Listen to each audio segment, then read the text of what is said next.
नमस्कार, मैं अनुराधा आप सबका अनुराधा मेडिकल क्लासेस में स्वागत करती हूँ। तो आज का हमारा एक टॉपिक है जो बहुत सारे लोगों ने सवाल भी पूछा था कि हम अपने स्पर्म काउंट को यानी कि शुक्राणु की संख्या को कैसे बढ़ा सकते हैं। तो सबसे पहले जानना यह चाहिए कि शुक्राणु होता क्या है, दैट मीन्स स्पर्म होता क्या है। तो किसी भी बच्चे के निर्माण के लिए यानी कि उसके जन्म देने के लिए दो युग्मक का ज़रूरत होता है, नर युग्मक और मादा युग्मक, जिसमें नर युग्मक जो आपका होता है यही स्पर्म होता है यानी कि शुक्राणु होता है, और मादा युग्मक जिसको हम लोग अंडाणु बोलते हैं, इंग्लिश में एग बोलते हैं, जो आपको मदर की तरफ से आती है और स्पर्म आपके फादर की तरफ से आती है। जब यही दोनों का संलयन होता है तब जा कर के एक बच्चे का निर्माण स्टार्ट होता है। लेकिन ऐसा क्या प्रॉपर्टी होता है स्पर्म का जो आपके इस फर्टिलाइजेशन के लिए यानी कि निषेचन के लिए ज़रूरी होता है। तो एक स्पर्म जो होता है इसमें यह प्रॉपर्टी होता है कि यह बहुत अधिक मात्रा से गतिशील होता है। गतिशील होने के का मतलब यह है कि बहुत जल्दी मूव करके आपके फीमेल के गर्भाशय में जो आपका स्थान है जिसको एम्पुला वाला रीजन बोलते हैं, इस्थमस एम्पुला रीजन बोलते हैं, वहाँ पर जा कर के फर्टिलाइजेशन का प्रोसेस होता है। जैसे कि यहाँ पे मैं डायग्राम दिखा रही हूँ, बहुत डिटेल में हम पढ़े हुए हैं इसको, मेरा पिछला जो वीडियो है उसमें आप देख सकते हैं। तो ये वाला जो होता है आपको फैलोपियन ट्यूब वाला रीजन, ये वाला रीजन आपका इस्थमस एम्पुला रीजन कहलाता है। जब कोई भी स्पर्म यहाँ एंटर करता है तो इसको पूरा अच्छे से मूव करके दौड़ करके इस एग के पास पहुँचना पड़ता है। अब आप देखिए कि स्पर्म का एक डायग्राम भी मैंने यहाँ पे बना दिया है। डिटेल्स में देखना है तो इसी चैनल पे भी कुछ वीडियो को स्क्रॉल करके आप नीचे देखिएगा, शुक्राणु की संरचना वहाँ पे डिटेल्स में मैंने पढ़ाया हुआ है।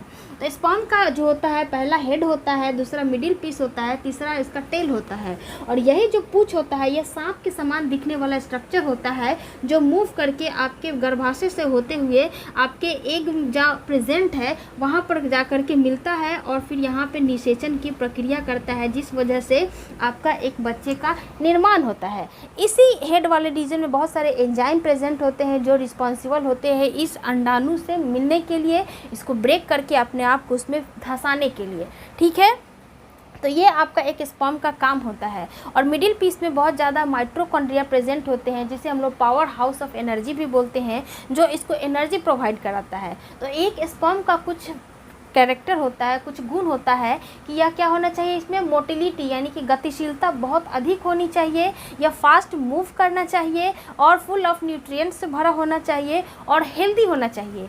ये 3-4 प्रमुख बातें जो होती है एक स्पर्म में होना चाहिए। लेकिन क्या होता है, कुछ लोगों का स्पर्म काउंट डिक्रीज़ हो जाता है, तो इसके पीछे भी बहुत सारे वजह होते हैं, जिसमें पहला आता है तनाव। डिप्रेशन बहुत ख़राब चीज़ होती है जो आपके शरीर में बहुत सारी बीमारियां कॉज कर देती है। तो इसका एक पुरुषों में इफ़ेक्ट यह पड़ता है कि तब जब तनाव होता है तो आपका शरीर में जो स्पर्म बनाने वाले हार्मोन होते हैं उस पर इफ़ेक्ट पड़ता है, जिस वजह से आपका स्पर्म बहुत ज़्यादा मात्रा में नहीं बन पाता है जितना उसको बनना चाहिए। और स्पर्म जो होता है बनने में कम से कम 2-3 मंथ लेता है और 72 घंटे तक जीवित रहता है। आगे बात समझ में आपको? स्ट्रेस लेने से आपका स्पर्म काउंट डिक्रीज़ हो जाता है। बैड हैबिट जो होता है खाने पीने का, मतलब खान पान में अनियमितता की वजह से भी हो जाता है। बहुत ज़्यादा शराब, अल्कोहल, ड्रिंक्स वगैरह करने से भी हो जाता है।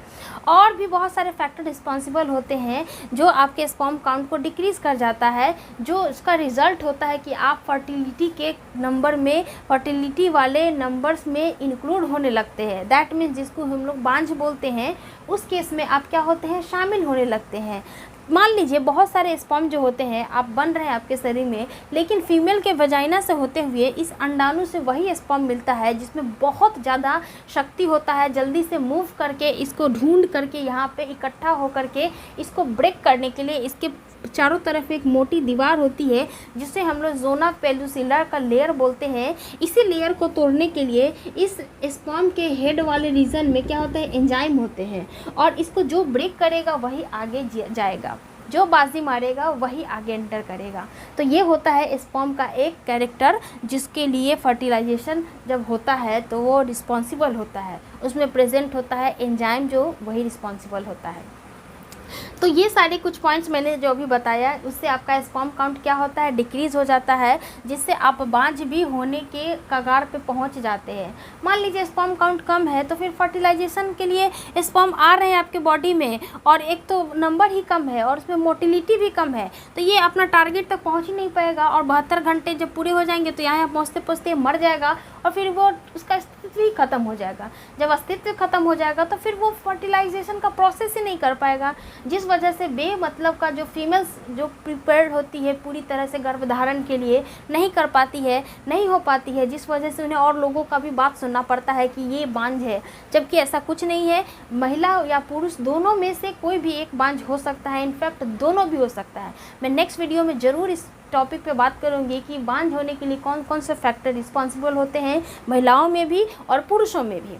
लेकिन ये तो हो गई बात कि आपका स्पर्म काउंट डिक्रीज़ होने का कारण क्या होता है, लेकिन इसको बढ़ाने का क्या उपाय है, इस पे फोकस करते हैं, क्योंकि आज का हमारा सवाल ही यही था कि इसकी संख्या को कैसे बढ़ाएं। प्रॉब्लम्स तो हो ही जाती है, लेकिन इसका जानना भी ज़रूरी है कि क्यों हो जाती है, ताकि आप उस चीज़ को क्या करें, कम करें। तो जो लोग डिप्रेशन में रहते हैं उसको कम कीजिए, खान पान सही ढंग से कीजिए, अल्कोहल ड्रिंक्स वगैरह करते हैं तो उसको भी क्या करें, कम कीजिए।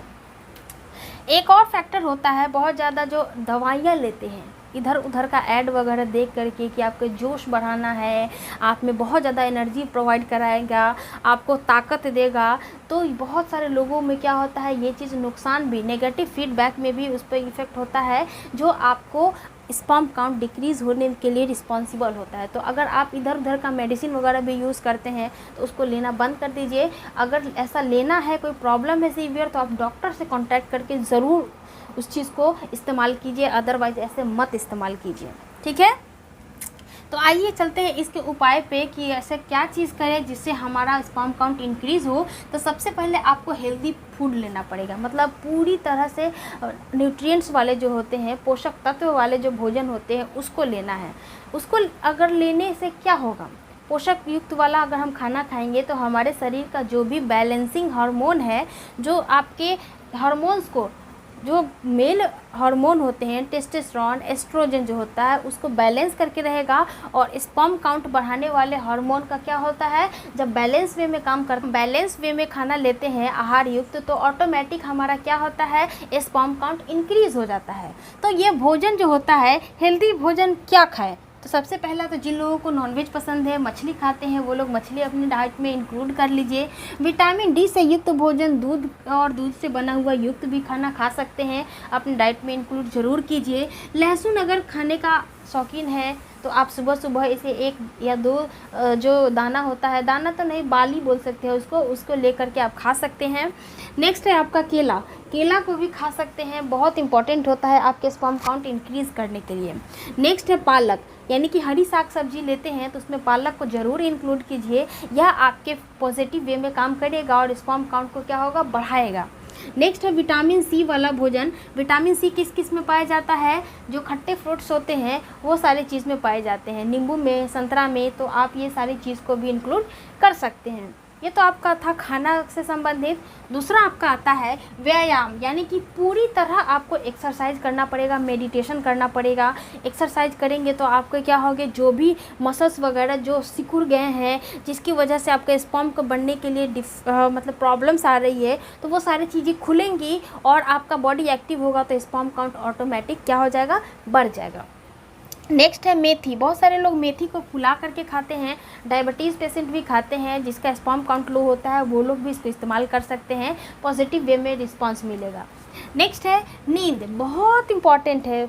कंप्लीट नींद लेना बहुत ज़रूरी है, क्योंकि जब हम सोते हैं तभी हमारे शरीर का जो भी अनबैलेंस वे में दिन भर का जो काम चीज़ करते हैं, और हमारा शरीर जो अनबैलेंस हो जाता है जब सोते हैं, उसी क्रम में बैलेंस वे में होता है, और जो प्रॉब्लम्स स्टार्ट होने वाले रहते हैं वो सारी चीज़ क्या होती है, थोड़ी देर के लिए ब्रेक हो जाती है।